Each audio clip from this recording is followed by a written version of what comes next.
Imagine trying to understand a world where time slows down the faster you move, where a single particle can exist in two places at once, where nothing you touch is actually solid, where simply looking at something changes what it does. This is not a science fiction movie. This is not a thought experiment. This is the actual, verified, peer-reviewed reality we live in. This is modern physics. And the uncomfortable truth sitting at the center of all of it is this: your brain was never built to understand it. Not because you are not smart enough. Not because the scientists who discovered it were smarter than you. But because your brain was built for something else entirely. And in this video, we are going to explore exactly why that is, what it means, and why, despite all of that, the fact that humans have managed to figure any of this out at all might be the most remarkable thing our species has ever done.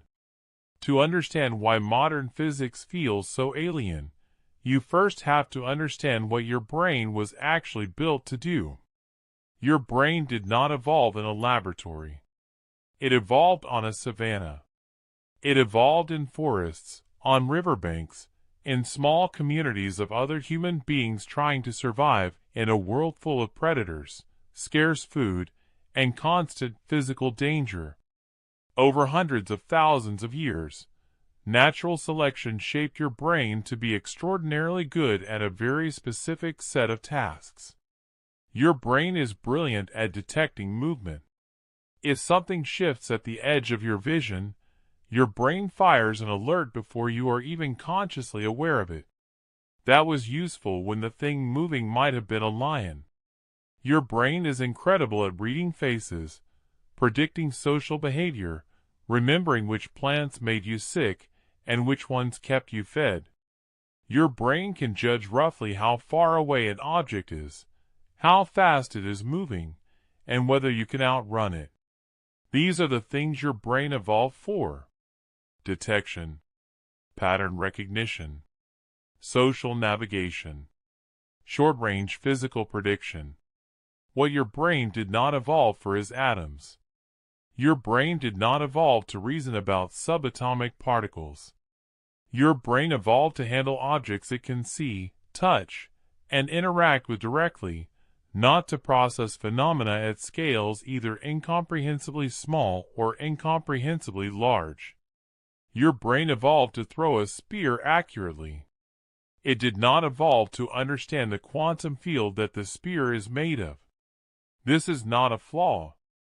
This is a feature. For the vast majority of human history, knowing how spacetime curves near a massive object would not have kept you alive. Knowing which berries were poisonous would. So that is what your brain got good at. The problem is that now we are asking this ancient, survival-optimized machine to do something it was never built for. We are asking it to understand the universe at its deepest level. And its struggles. Not because the universe is hiding anything from us, but because the universe at its deepest level operates in ways that have absolutely nothing to do with throwing spears or avoiding lions. Here is the thing about classical physics. It feels right. It feels obvious. And that is because it matches the world your brain evolved to understand. Push a ball across a table. It rolls forward and eventually stops. You understand that intuitively. Drop a cup off the edge of a counter. It falls straight down and shatters on the floor. You did not need to think about that. Your brain predicted it before it happened. Fire burns. Ice is cold. Heavy things fall faster than you would expect. Two objects cannot occupy the same space at the same time. Cause comes before effect. If you throw something, it travels in a predictable arc. These things are obvious to you not because you studied physics, but because you have lived in this world your entire life, and this world, at the scale your body operates on, behaves in exactly these predictable, consistent, reliable ways. Classical physics, the physics of Newton, the physics of everyday motion and gravity and forces, is essentially a formal mathematical description of the world your brain already intuited. When Newton said that an object in motion stays in motion unless acted upon by an outside force, every human being who had ever thrown a rock already knew that on some level. Newton gave it precision.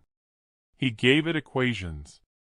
But the basic logic matched human intuition perfectly. This is why classical physics, despite being mathematically sophisticated, never felt philosophically threatening. It described a universe that made sense. A universe that worked the way your brain expected a universe to work. A place where objects were objects, time was time, and cause reliably produced effect. Then everything changed. At the turn of the 20th century, a generation of scientists began probing deeper into the structure of reality than anyone had gone before. They were not looking to overturn common sense. They were simply following the evidence. And the evidence led them somewhere deeply, profoundly strange. Albert Einstein, working in a Swiss patent office in 1905, published a paper that quietly dismantled the idea of absolute time. Niels Bohr, studying the behavior of electrons inside atoms, found that the rules governing the subatomic world were nothing like the rules governing the visible world. Werner Heisenberg, in 1927, proved mathematically that there is a fundamental limit to how precisely you can know certain properties of a particle simultaneously. Not a practical limit. Not a technological limit. A limit written into the fabric of reality itself. These men were not mystics. They were not philosophers making vague claims about the nature of existence. They were rigorous, careful, mathematically precise scientists. And what they found, despite their rigor, was a universe that behaved in ways that no human brain had ever been built to expect. The comfortable, predictable, logical universe of classical physics turned out to be an approximation. A useful one. An accurate one at the scales we live our lives. But an approximation nonetheless. Underneath it, at the smallest scales and at the highest energies, reality was something else entirely. Let us start with Einstein's theory of relativity, because it attacks one of the most deeply held intuitions your brain possesses. The intuition that time is constant. That time passes the same way for everyone, everywhere, always. This feels undeniable. You have been experiencing time your entire life. Every second of every day flows forward at what feels like a steady, unchanging rate. A minute is always a minute. An hour is always an hour. Surely, of all the things in the universe, time at least is reliable. Einstein proved that this is wrong. What Einstein showed is that time is not a fixed backdrop against which events unfold. Time is a dimension that can be stretched and compressed. How fast time passes for you depends on two things: how fast you are moving, and how close you are to a massive object. Move faster, and time slows down for you relative to someone who is stationary. Get closer to a planet or a star, and time slows down there relative to somewhere farther away. Here is a real example. The GPS satellites orbiting the Earth are moving at high speed and are farther from Earth's gravitational pull than we are. Both of these factors affect how fast time passes for the electronics on those satellites. Engineers have to correct for this effect every single day. If they did not, your GPS navigation would drift by several miles. Every day. The effect of relativity is real, measurable, and practically significant. Or consider a more dramatic version. Imagine an astronaut who leaves Earth in a spacecraft and travels at close to the speed of light, for what feels to her like 1 year. When she returns, she finds that 10 or 20 years have passed on Earth. She is younger than her own children. Time physically passed more slowly for her than it did for the people she left behind. Your brain cannot feel this. Your brain cannot simulate it. There is no mental image that makes it intuitive. The best you can do is accept the mathematics and trust the measurements, because every measurement ever taken confirms it. Time is flexible. Time is relative. And every human instinct that tells you otherwise is simply the product of living your entire life at speeds far too slow for the effect to be noticeable. Here is another thing your brain is very confident about. Space is empty. Space is nothing. It is the absence of things, the container that objects sit inside, the gap between here and there. Space does not do anything. It simply exists, passively, while matter moves around inside it. Einstein dismantled this idea too. In his general theory of relativity, Einstein showed that space and time together form a single fabric called spacetime, and that this fabric is not passive. It bends. It curves. And that curvature is what we experience as gravity. Think about the classic image used to explain this. Take a large rubber sheet and stretch it flat and tight. Now place a heavy bowling ball in the center. The sheet deforms. It sags. If you then roll a marble across the sheet, it does not travel in a straight line. It curves toward the bowling ball, not because the bowling ball is pulling it, but because the sheet itself is curved. This is what the Earth does to spacetime. The mass of the Earth bends the fabric of space and time around it. And what we call gravity, what we feel as a constant downward pull, is not a force reaching out across space and grabbing us. It is us following the natural curve of bent spacetime, in the same way that a marble follows the curve of a bent rubber sheet. The moon does not orbit the Earth because something is pulling it in a circle. The moon orbits the Earth because it is following the straightest possible path through curved spacetime. In curved spacetime, the straightest possible path is a curve. This is completely unintuitive. Your brain has no apparatus for imagining four-dimensional curved spacetime. The rubber sheet analogy helps a little, but it is not quite right either, because the rubber sheet itself is sitting in regular flat space, which is not how spacetime actually works. The best visualization tools we have are still approximations. The only way to truly understand general relativity is through the mathematics. And the mathematics, as strange as the picture it paints is, has been confirmed to extraordinary precision by every experiment ever designed to test it. If relativity makes you uncomfortable, quantum mechanics will make you feel like reality itself has stopped making promises. Relativity deals with the very large and the very fast. Quantum mechanics deals with the very small. And down at the subatomic scale, the rules are not just different from everyday experience. They are almost the opposite.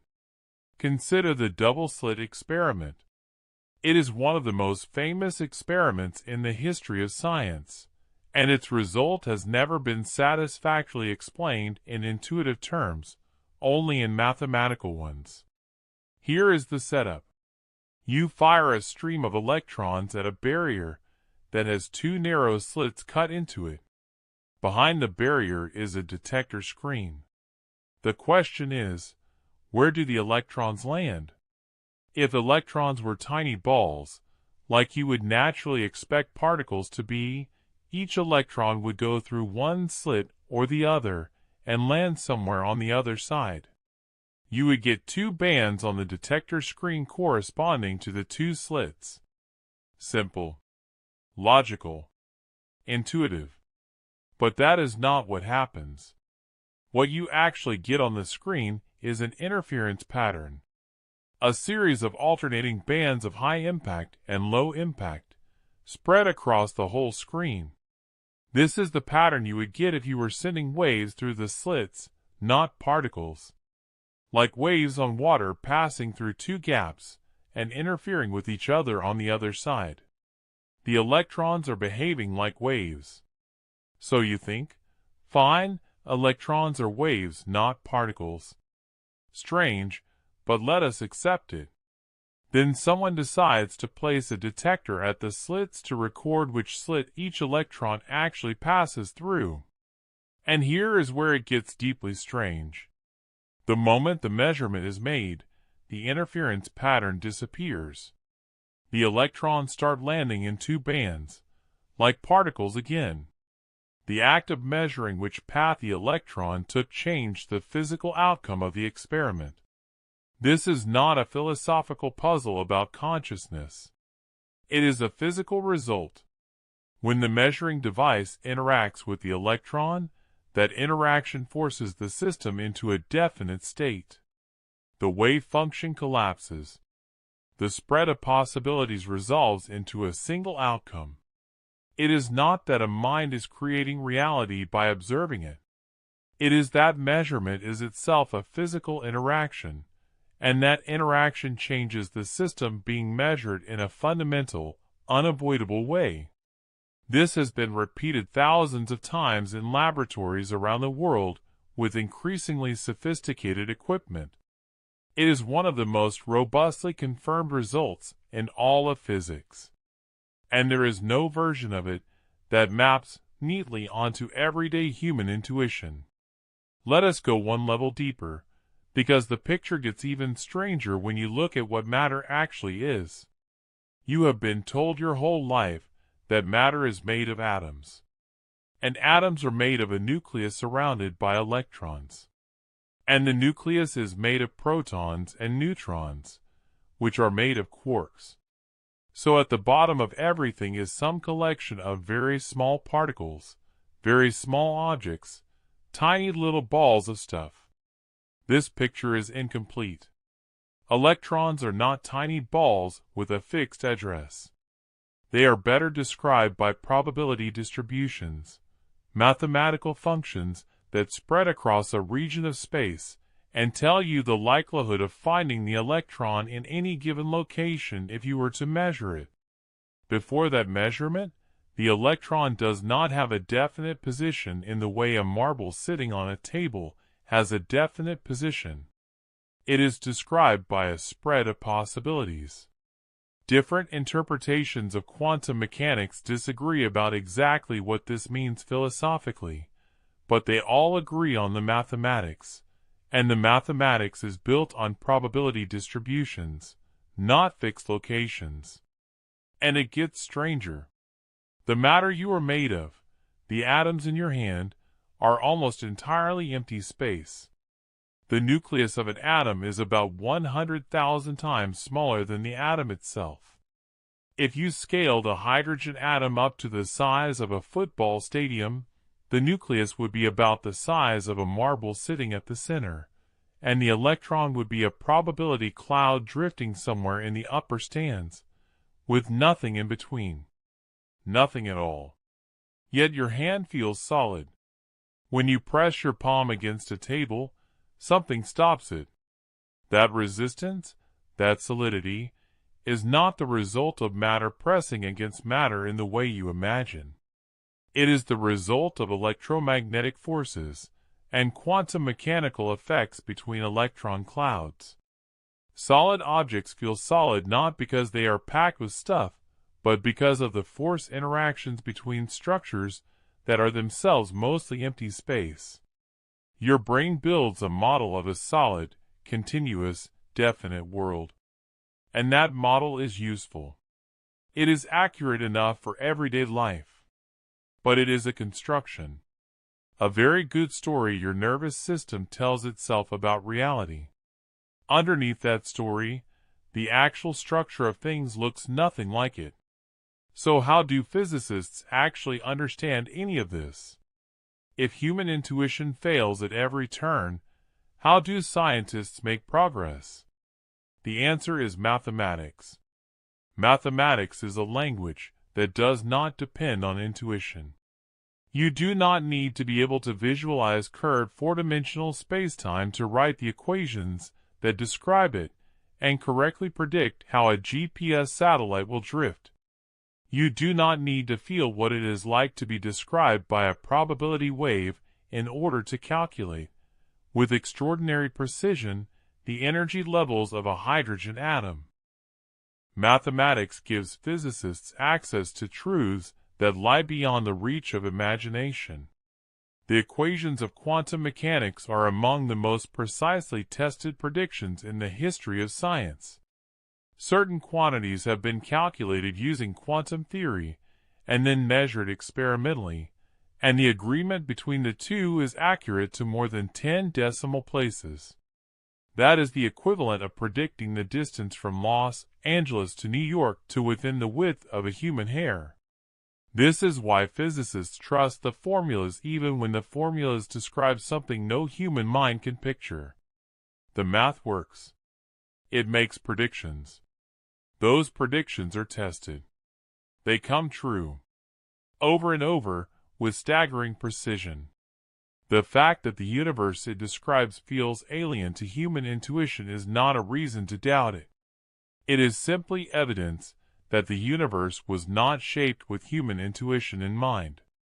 Here is something important to hold on to, especially if you have been finding all of this disorienting. The greatest physicists who have ever lived have said, openly and on record, that quantum mechanics does not make sense to them in the way normal things make sense. Richard Feynman, one of the most brilliant physicists of the 20th century, and a man who spent his career working with quantum theory at the highest level, said that nobody truly understands quantum mechanics in the intuitive way we understand ordinary things. Niels Bohr is said to have told his students that if you are not shocked by quantum mechanics, you have not understood it. Einstein himself, who accepted the mathematics, was so uncomfortable with the implications of quantum theory that he spent decades arguing it was incomplete. He was wrong about that, as later experiments confirmed. But even Einstein, the man who showed that time and space bend around massive objects, could not fully make peace with what quantum mechanics was saying about reality. If the founders of modern physics struggled to wrap their intuitions around what they had discovered, you can forgive yourself for finding it difficult. In fact, feeling confused by quantum mechanics is arguably a sign that you are taking it seriously. The people who find it easy to accept are usually the ones who have not thought hard enough about what it is actually claiming. There is another way to look at all of this, and it changes everything.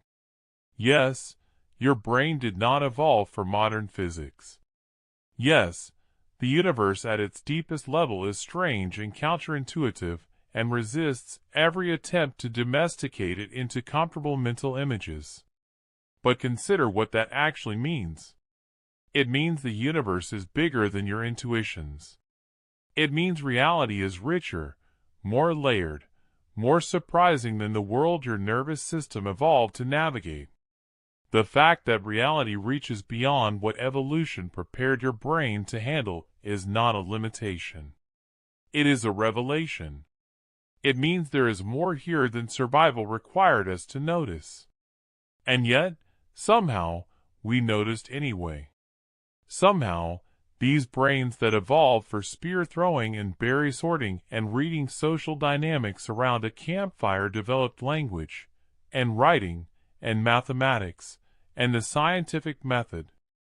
And with those tools, built over thousands of years of accumulated human effort, we reached into the structure of reality and pulled out truths that no amount of intuition could have found. We discovered that time bends. We discovered that particles are described by probability waves. We discovered that the universe had a beginning, that it is still expanding, and that at its smallest scales it behaves in ways no human ever could have guessed. None of this was required for survival. All of it is an expression of something extraordinary about what human curiosity, when pointed in the right direction, can do with the right tools. We are creatures of a middle world, a world of medium sizes and medium speeds, where the strange effects of relativity and quantum mechanics are too small to notice. But we did not stay in our middle world. We reached far beyond it. And what we found there is astonishing. The human brain evolved over hundreds of thousands of years for one purpose: to keep you alive in a world of predators and food and other people. It is extraordinarily good at that job.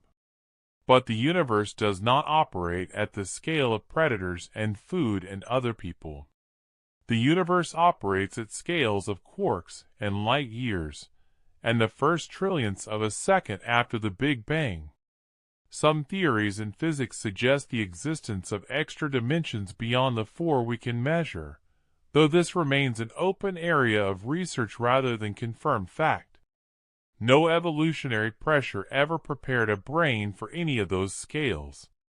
No animal ever needed to understand them to survive. And yet here we are, equipped with nothing more than the brain's evolution gave us and the mathematical tools we invented to extend them. We have built a picture of reality that reaches from the inside of a proton to the edge of the observable universe. We have tested that picture to extraordinary precision, and it holds. You will never feel time dilation. You will never experience the quantum behavior of a particle firsthand. Your intuitions will continue to tell you that objects are solid, that time is constant, that a particle must be somewhere specific. That is fine. That is what it means to be a biological creature living in a biological world. But your intuitions are not the limit of your understanding. Mathematics is. Curiosity is. The willingness to follow evidence wherever it leads, even when it leads somewhere your brain never evolved to go. That willingness is what science is. And it is the most distinctly human thing we do. The universe is not strange. Our brains are simply too small for its true nature. And the most remarkable thing about our species is that we figured that out anyway. If this video changed the way you think about reality even slightly, hit that like button. It genuinely helps this channel reach more people who are curious about the universe. Subscribe if you want more videos like this one. We cover physics, science, and the biggest questions humans have ever asked. Share this with someone who thinks they understand how reality works. They might be in for a surprise. Thank you for watching. See you in the next one.